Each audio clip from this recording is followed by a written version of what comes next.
Okay, hey y'all.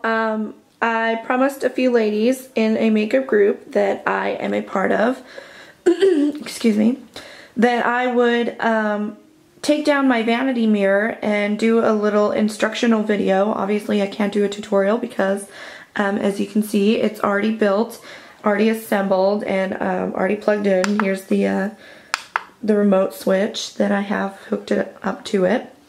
So what I'm going to do is take it down, and I'm going to show you the back, and I'm going to show you all the tools that I used, and let you know where I got my mirror and where I got all my materials to make this mirror. I spent a little less, or maybe about $200 from start to finish. That will influence your cost if you don't have any of the tools. So without any more rambling, I'm sorry I've been going on 2 minutes here, we will just take this down and get started. But this is the mirror off of the wall. I took one of the bulbs out so you can see the socket. It's just a standard light socket. The ones that I purchased did not have the pigtails on them. And what that means, I'm going to show you in a second, is that it didn't come with any wires attached to it. But yeah, I have 10 of these, I believe, all the way around the mirror.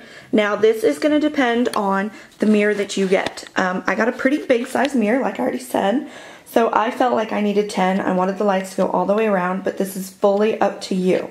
So depending on how many bulbs you want, that's going to dictate how many of these little sockets that you buy.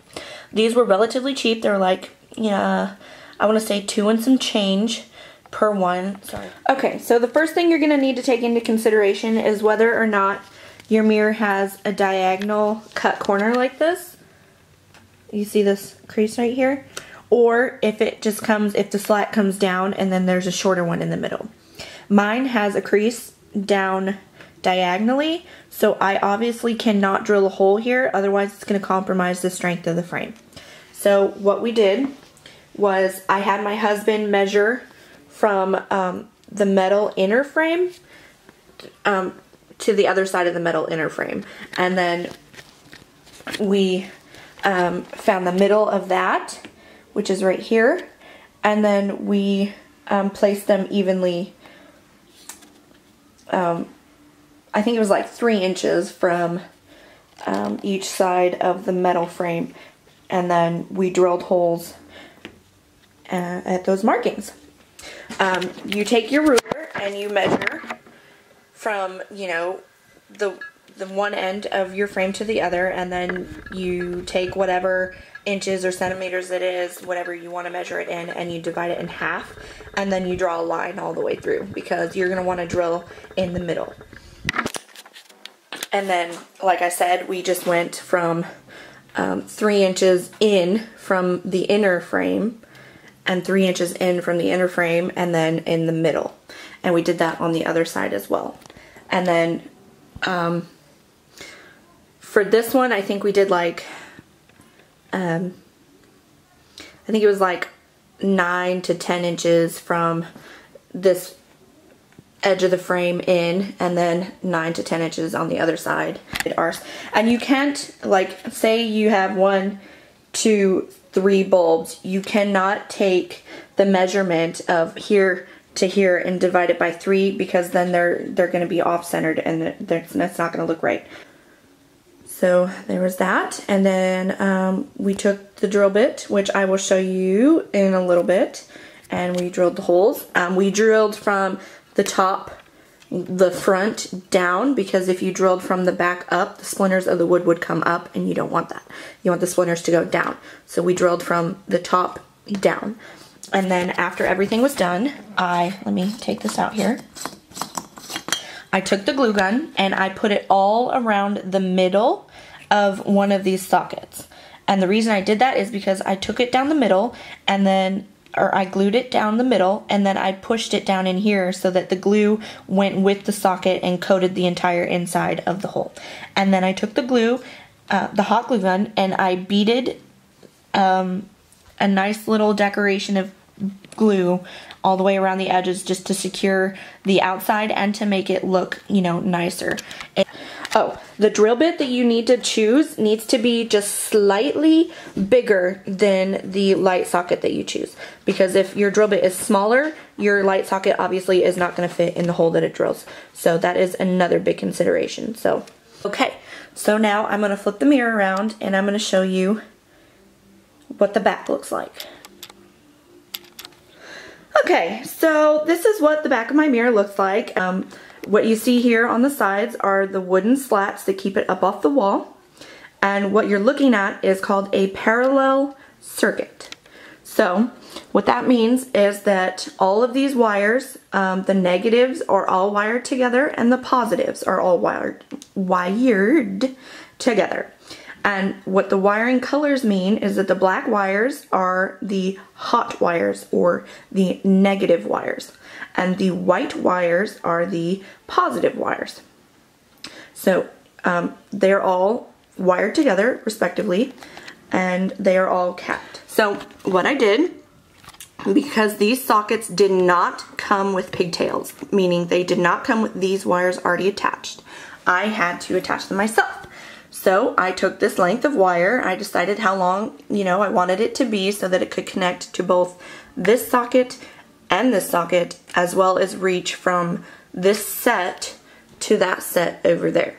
So you take the wire, you measure it out however long it needs to be, and then you strip about 1 centimeter of the shielding off of the wire. Let me see if I can focus here.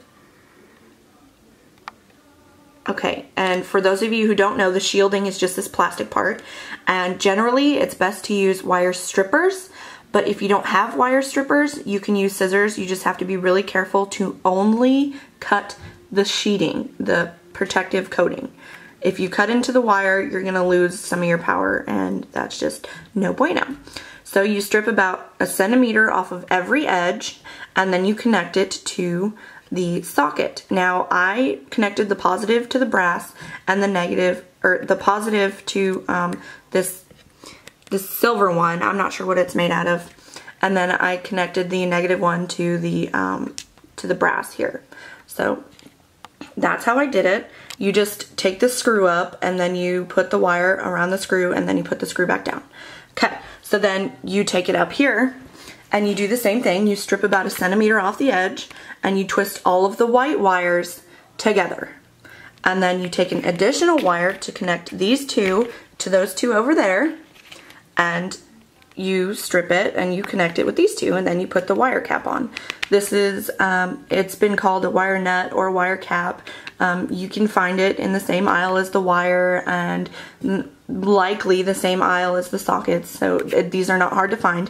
I use the yellow ones. They hold about 5 wires, which depending on how many bulbs you use, that should be the max of what you need.